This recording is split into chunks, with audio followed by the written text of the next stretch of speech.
Bonjour à tous, il est là, il était tant attendu, c'est le tuto sur le QCM sur la plateforme eCampus.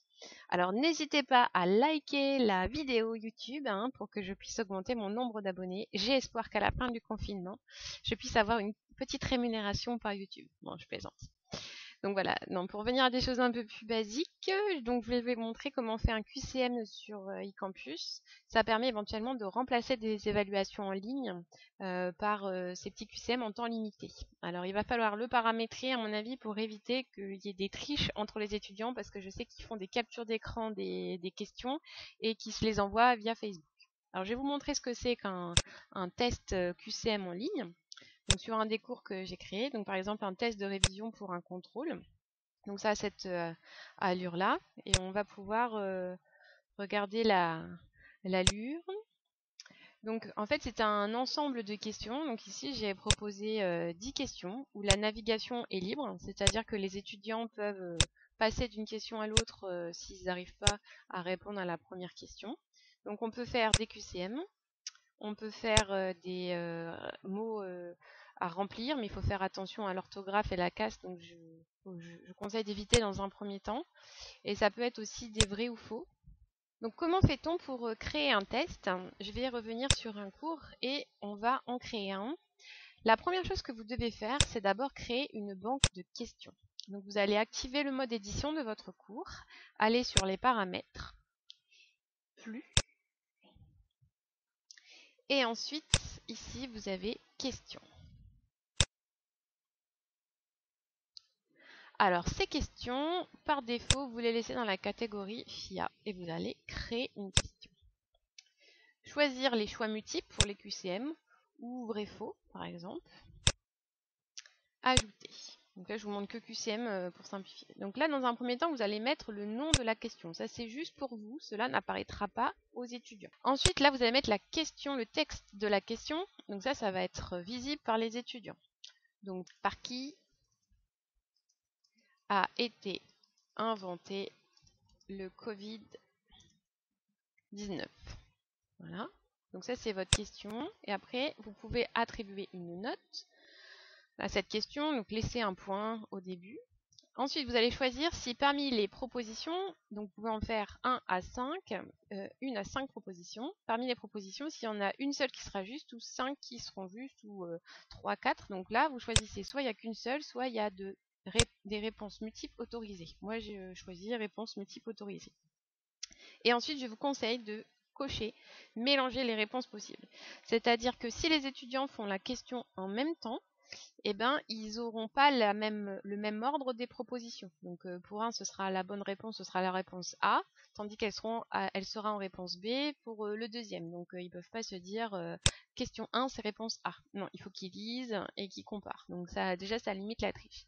Donc là, vous allez mettre les propositions que vous voulez. Par exemple, non, ce sont les Martiens qui ont inventé le Covid. Ensuite, vous pouvez mettre que ce sont les fourmis. Voilà. Là, on peut dire que ce sont les singes qui se sont vengés. Ensuite, on peut dire que c'est les pandas. J'adore les pandas. Et puis là, on peut dire que c'est la société SpaceX pour qu'on puisse aller sur Mars et que ça rentabilise leur entreprise. Bon, c'est pas politiquement correct, mais vous avez bien compris que c'était de l'humour. Alors, là, par exemple, moi je choisis que là, il y a 2 réponses justes, c'est les fourmis et les singes. Donc, je vais attribuer le même poids à chacune des réponses. Je vais dire que ça apportera 50% des points si chacune des réponses. Donc pour avoir la totalité des points, il faudra cocher les 2. Si vous avez 3 bonnes réponses, vous allez mettre 33,3% pour chaque. Après, vous pouvez décider d'attribuer un poids différent entre chaque bonne réponse. Le tout, c'est qu'au total, ça fasse 100%. Si ça ne fait pas 100%, de toute façon, le logiciel va bloquer. Pour les réponses fausses, soit vous laissez pas de points négatifs, soit vous mettez des points négatifs. Donc, par exemple, ici, comme il y a une chance sur 5 de répondre au hasard la bonne réponse. Moi, j'aime bien mettre un moins 20% pour les mauvaises réponses. Voilà, donc je mets moins 20% pour les 3 mauvaises réponses. Donc, vous voyez, ça me nécessite un petit paramétrage, mais ça va quand même assez vite. Et puis, vous pouvez mettre un feedback. Pourquoi les pandas, par exemple, s'ils répondent de ça, qu'est-ce qu'on va leur dire pour justifier que c'est pas ça? On va dire, eh ben, les pandas, donc ça apparaîtra qu'une fois qu'ils auront fini le test, ne peuvent pas être vecteurs de ce virus. Voilà. Et vous pouvez mettre des feedbacks à toutes les mauvaises réponses. C'est vous qui choisissez. Si vous voulez juste faire un test rapide, ne mettez pas de feedback. Et ensuite, on fait enregistrer.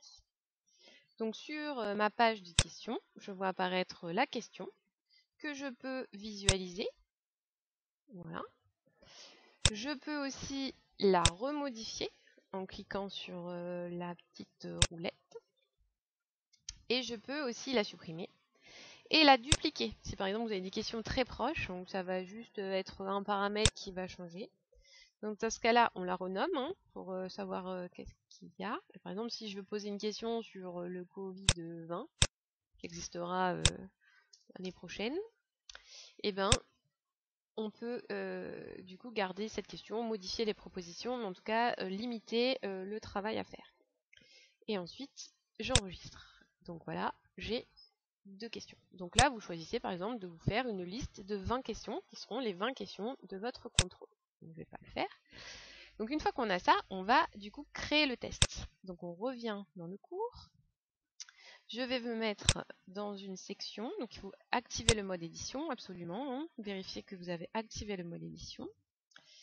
Et puis, donc ici, on va aller dans la section où vous voulez. Par exemple, vous pouvez créer une section contrôle. Donc par exemple, si vous voulez créer section contrôle, je vais le faire.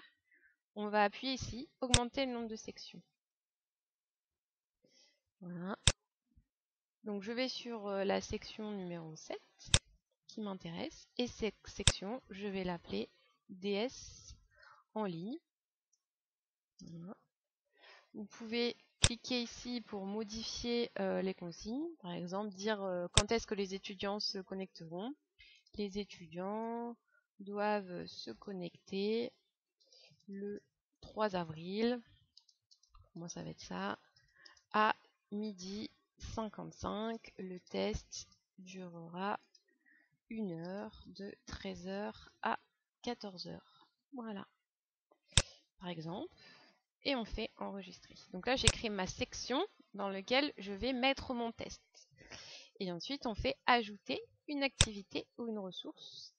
Et c'est là qu'on va choisir de créer un test. Donc, ajouter. Votre test, vous l'appelez, donc DS de... Alors moi, je vais gagner du temps parce que je vais en avoir un à faire. Donc, DS de physiologie animale et végétale.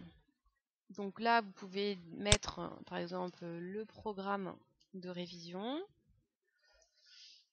Voilà.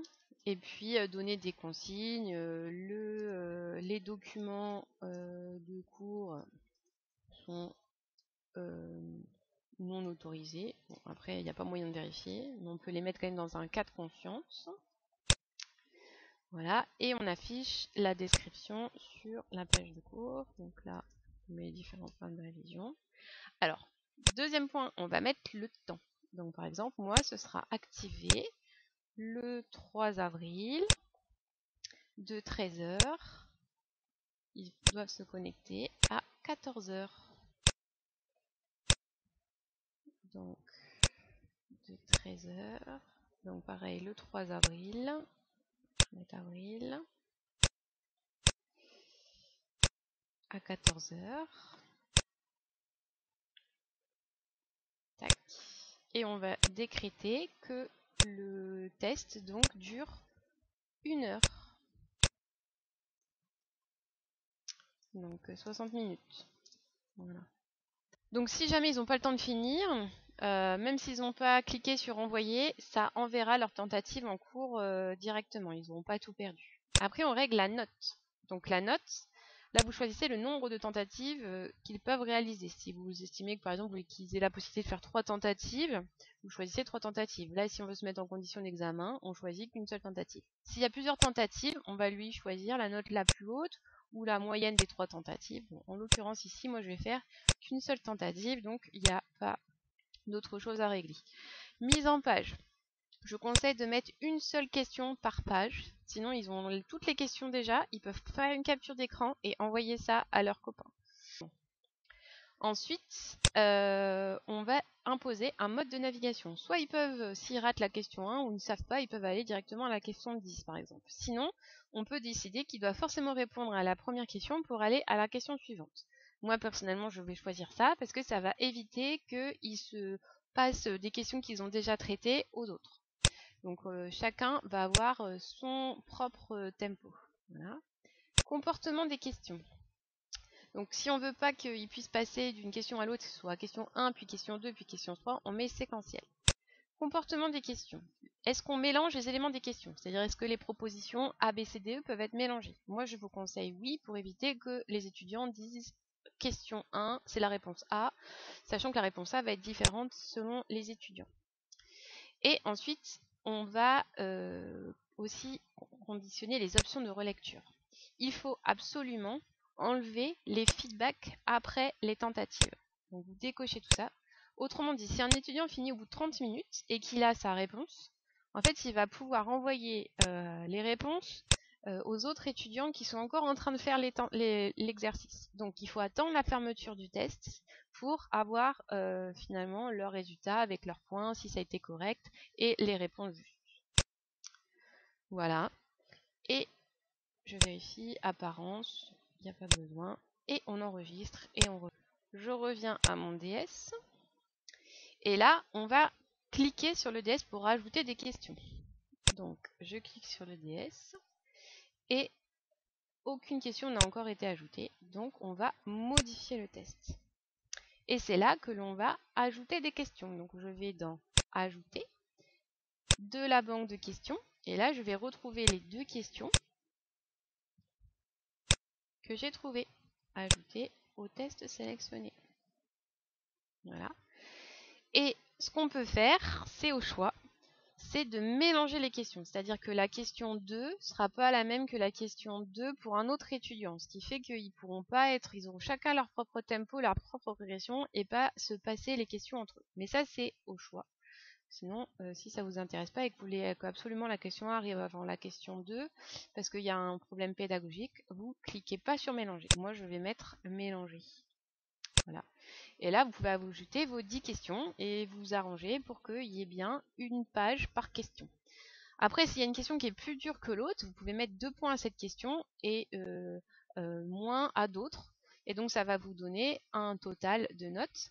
Donc, si par exemple votre QCM il est sur 20 points, vous pouvez décider que le logiciel vous fasse un petit calcul et vous le mette que sur 5 points, par exemple. Voilà, moi c'est sur que 2 points et il va me faire une péréquation pour que ça mette sur 5 points. De manière simple, si vous mettez 20 questions, 1 point pour chaque question, ça fait une note sur 20 et vous pouvez décider que la note maximale sera sur 20. Ça c'est le plus simple et vous enregistrez. Voilà, donc après on retourne sur le cours ici. J'ai augmenté le nombre de tentatives mais eux ils en auront qu'une. Prévisualiser le test, donc on démarre une tentative et là vous voyez, si je veux naviguer, je ne peux pas parce que j'ai choisi le mode séquentiel. Ils ont le temps qui s'affiche. Donc, on leur laisse choisir les bonnes réponses et ils ne peuvent passer à la question suivante que s'ils ont déjà répondu à la question d'avant. Et une fois qu'ils ont tout terminé, ils font terminer le test. Voilà. Donc, ils peuvent éventuellement revenir et changer leurs questions. Sinon, ils font tout envoyer et terminer. Voilà. Et ils ont quand même accès, ça j'arrive pas à le paramétrer, à leurs réponses. Une fois que vous avez votre test, il faut arriver à voir les notes. Donc je vais vous montrer comment on fait. On va sur le test thème 4, ici. Donc, on va aller du coup extraire les notes de ce thème. Alors, vous pouvez déjà juste les consulter sans les extraire. Donc là, je vais sur les paramètres et je fais notes. Voilà. Et là, je vois les différents tests qui ont été faits par les étudiants. Et la note en bleu, c'est celle qui a été sélectionnée comme la meilleure tentative. Après, si vous voulez vraiment extraire les notes, vous revenez au cours en général. Vous allez sur le paramètre du cours, configuration du cahier de notes, en notes, voilà. Et voilà, vous allez ensuite aller dans exporter les notes sous feuille Excel. Voilà. Et donc, moi j'ai plein de notes, hein, vous voyez. Donc, on va tous les sélectionner. Et par exemple, si les notes qui m'intéressent, c'est le test de DS de physiologie animale, voilà, je prends celui-là. Par exemple, si je vous prends un test que j'ai fait sur l'alimentation, je choisis que les notes du test de l'alimentation. Et je fais exporter. Voilà. Et après, quand j'ouvre, je vais avoir un fichier un peu compliqué, mais en gros, où tout ça vous enlevez. Voilà. Tout ça vous enlevez. Et là, vous avez les notes de votre test. Voilà, bah, j'espère vous avoir un petit peu aiguillé. C'est plus compliqué que déposer des devoirs, mais je pense qu'on peut quand même arriver à faire un petit QCM simple pour une évaluation rapide. Bon courage à tous et à bientôt!